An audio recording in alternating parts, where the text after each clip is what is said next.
Good afternoon to all of you. Today I'll be talking about a very important topic which everybody is discussing about is stress related to COVID-19.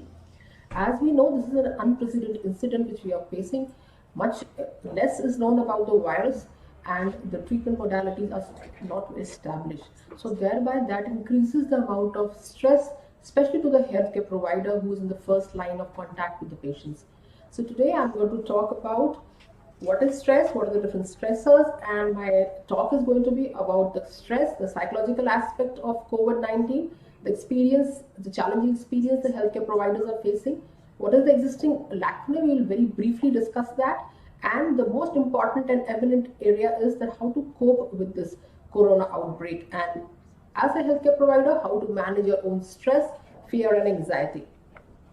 We know that nurses are the first line workers and they are 24/7 with the patients, and thereby they are exposed to, they have a higher level of being exposed to the virus and face the human suffering, which currently is a public health emergency of international level. Therefore, the mental health well-being of the nurses and the healthcare providers is a very pertinent issue, because if they have mental hemostasis, then only can they provide quality patient care which they are supposed to be rendering. This was a recent article which was published in JAMA, which had discussed the Chinese nurses who were working with these COVID-19 patients in Wuhan, and they have been reported. The article reports that high level of depression, stress, anxiety, insomnia, and distress was seen among these healthcare providers, thereby requiring psychosocial support interventions. Now, as a healthcare provider, especially nurses, they are the primary caregivers, and that can create a panic at such times of a pandemic. And we can experience similar physical symptoms like that of the patient, and because of the stress, there can be some physical manifestations also seen in the person. The healthcare providers and nurses are prone to have this secondary traumatic stress. This is basically stress reactions to the symptoms resulting because of some traumatic incidents like an outbreak or a disaster which a person faces. And the manifestations of this traumatic stress is cognitively the person may have lowered concentration, apathy, rigid thinking, perfectionism, and preoccupation with trauma. Emotionally, the individual may feel guilt, anger, numbness, sadness, and helplessness. Behaviorally, it can manifest like the individual can have withdrawal, sleep disturbance, appetite change, hypervigilance, and elevated startle reflex. Physically, the individual can have increased heart rate, difficulty in breathing, muscle and joint pain, impaired immune system, and increased severity of medical concerns. There are some things which nurses should be beware of, like excessively worrying or fear about something bad is happening, which we call it as catastrophic thinking. We should abstain from that. Individual, because of stress and panic, can be easily startled and be on guard all the time. There can be physical signs of stress. We had discussed this in the previous slide. There can be nightmares or recurrent thoughts about traumatic situation, and the feeling that others' trauma is yours as well. This is a stress cycle which talks about individual can experience pain, which can also have reduced activity, which may be of work, may face fatigue and lack of stamina, muscle weakness, reduced fitness, stress, anxiety, and tension, poor sleep, anger, fear, frustration, low mood, negative thinking. So this is a stress cycle which a healthcare provider can experience. We know this is a new virus and not much is known about this. So thereby there is an existing lacuna in the clinical practice, like short supply of PPE. Though our administration and government is trying our level best to provide the PPEs to all the healthcare providers. They are working 24/7 to provide a safe environment for the healthcare providers to work in. There can be manpower issues. We don't have enough staff in certain areas, and people are not trained or equipped to handle this pandemic, the treatment approaches of COVID-19. So as a healthcare provider, one should be very meticulous regarding maintaining hand hygiene and personal hygiene as a topmost priority, because only if you are well, only if you are healthy, only if you are taking care of yourself, you can take care of others. We already all know this, that how we can prevent the transmission by having proper cough etiquette, cover your mouth and nose while coughing, Appropriately use PPE depending on which healthcare setting you are working. We had a class on this in our last webinar. Then wash your hands regularly with soap and water or alcohol-based rub. Now, coming to the most important topic is that how to manage stress and improve your coping at this time of the disaster. It's like a health emergency. How do you handle this? Which is very important, because only if the healthcare provider is de-stressed, he is able to provide or give good quality care. Now, as a healthcare provider, it is normal and natural that one can feel stressed, apprehensive, tensed. These are all normal reactions. There's nothing wrong with it. It is not a sign of weakness. This is a normal human reaction to react to an abnormal situation. So acknowledge and understand our reactions. Acknowledge that we have reactions to increased stressors, and we can have lack of adequate rest and sleep, have erratic eating schedules because of this pandemic which we are facing, especially when you are the first line worker. These things can be compromised, and you're not able to eat properly because of the workload once the patient starts coming in. Then too much information overload, that is also sometimes a kind of deterrent, because that creates a lot of distress in an individual. The kind of information the media is giving on every day-to-day basis, increased work and personal responsibilities, and limited resources. So these are some of the stressors which a healthcare provider can face, and we as the frontline workers are very vulnerable. Therefore, extra support is required. Now, how do you combat stress is that you take care of yourself also, because then if you take care of yourself, you can provide the services which you are expected to provide. Eat regular meals, especially in meals, eat nutritious, well-balanced diet. Don't eat high sugars, don't consume. Use daily routine to prepare your bed, have a proper quality sleep, go to bed on time, maintain sleep hygiene. And this is very important in this time of distress. Keep connected with your friends and family.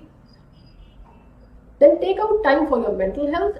Take a break, as I talked about, from media coverage. Sometimes too much exposure regarding COVID news can take a toll on your mental health.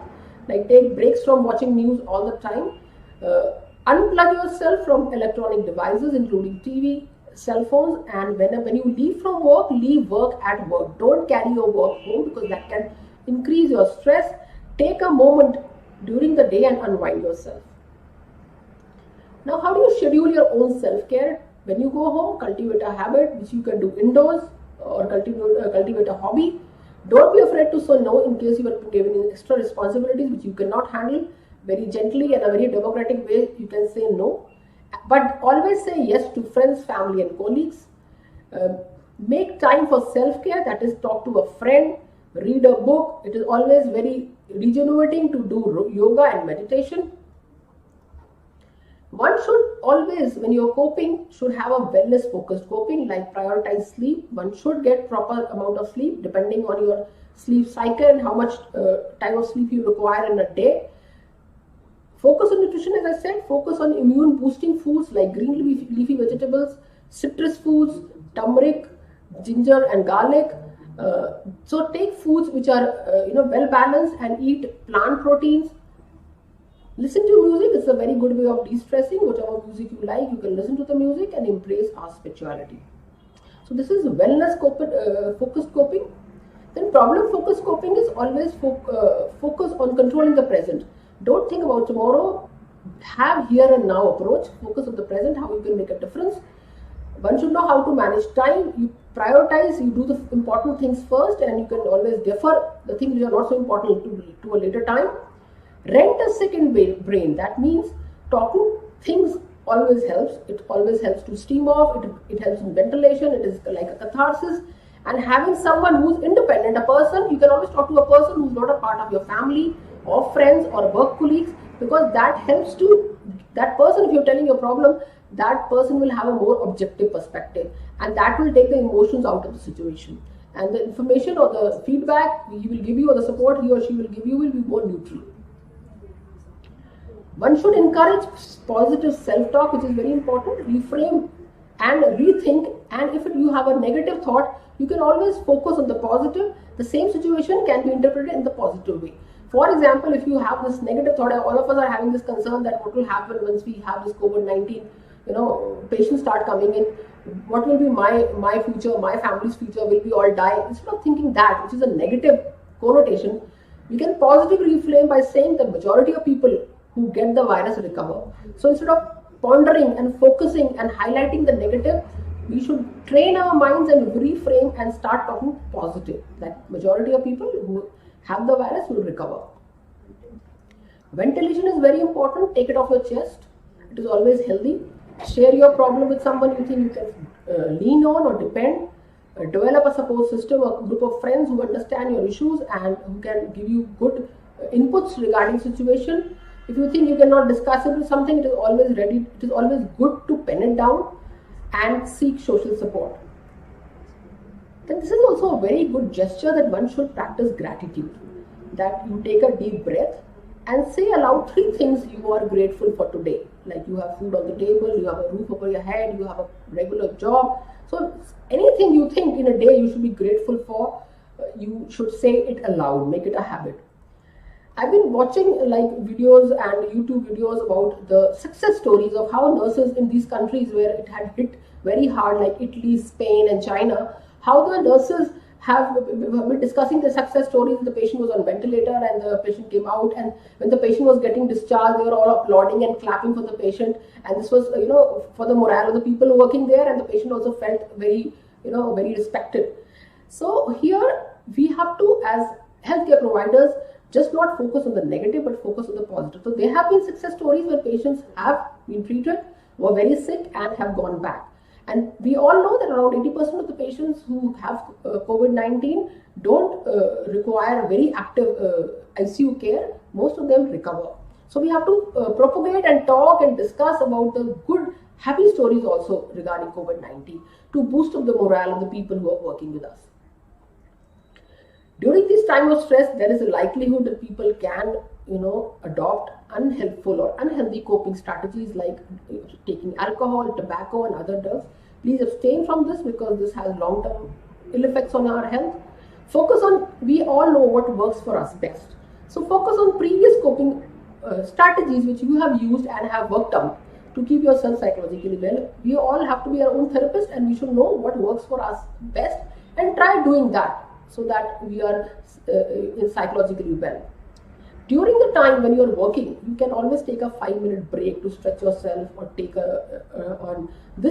taking 5 minutes break to stretch yourself or keep away from work can recharge your battery, can help you regain your energy and help you improve your focus.